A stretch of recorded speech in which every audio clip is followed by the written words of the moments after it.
jeu.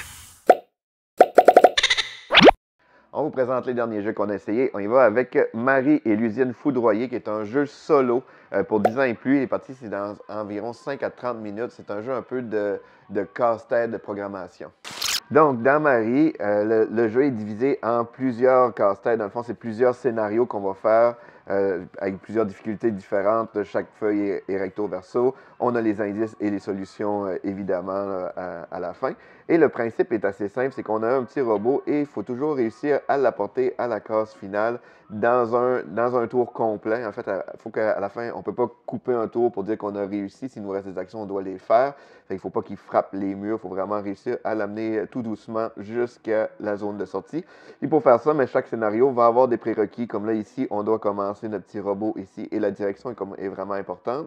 Et il faut l'apporter à cette porte-là. Et on doit utiliser ces actions ici. Donc, je vais prendre le petit robot qui tourne dans ce sens-là, celui-là comme ça et celui-là comme ça. Donc, c'est les jetons que je peux utiliser uniquement.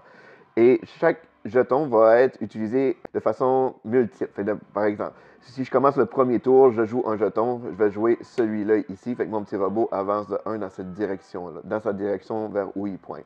Si je joue ce jeton ici, là, je peux choisir si je le mets ici ou ici. Ça ne change rien dans ce cas-ci. Mais si je le joue comme ça, fait que là, je vais avancer de 2 et je rejoue celui-là ici. C'est pour ça que l'ordre peut être important parce que selon quand que je veux qu'il tourne. Fait que par exemple, à mon dernier tour, je pourrais utiliser, je vais utiliser ce jeton ici et je vais le placer entre les deux comme ça.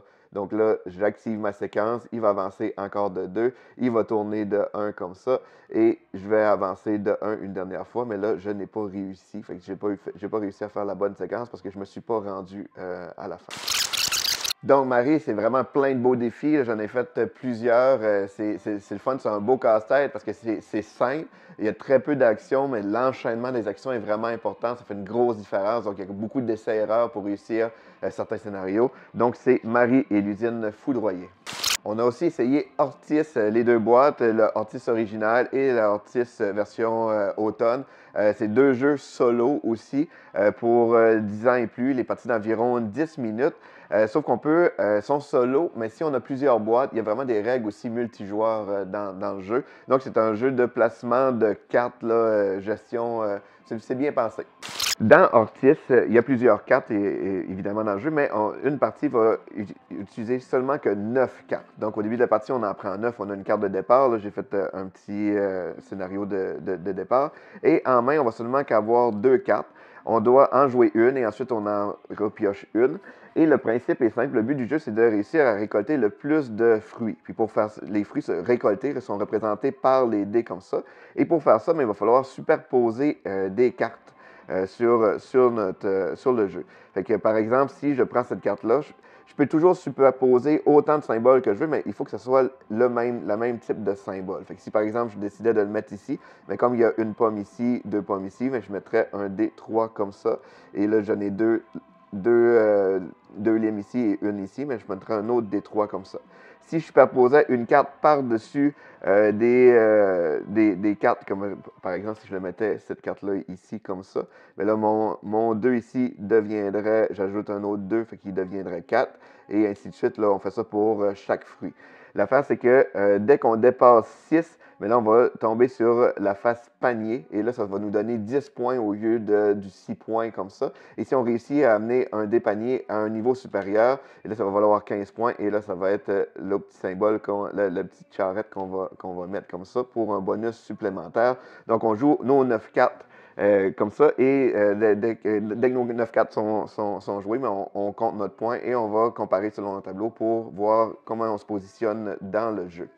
La version automne, c'est le même principe, on va superposer des cartes aussi, sauf que là, ceux-là, ils ont toujours seulement un objet toujours à récupérer, fait qu'on part toujours à 1 et on va l'incrémenter. Et dans cette version-là, on peut superposer des symboles qui ne sont pas identiques, mais si on fait ça, on va avoir des points négatifs. Mais ça peut valoir la peine là, pour certaines stratégies aussi, parce que dans le fond, ça nous permet d'aller chercher plus de bonus, mais avec des points négatifs. Et ces dés-là, on ne peut pas les superposer non plus. Dans les deux cas, il y a un mode un peu plus avancé derrière les cartes. Il y a des objectifs. Fait que ça, au début de la partie, mais on va choisir un certain nombre d'objectifs qu'il va falloir essayer de répondre pour justement faire des bonus de points. Fait que ça amène encore plus de variété parce que chaque carte a vraiment des objectifs complètement différents aussi. Donc, c'est belle variété. Donc, Ortis, c'est vraiment une belle gamme de jeux solo. Les parties, c'est seulement qu'environ 10 minutes.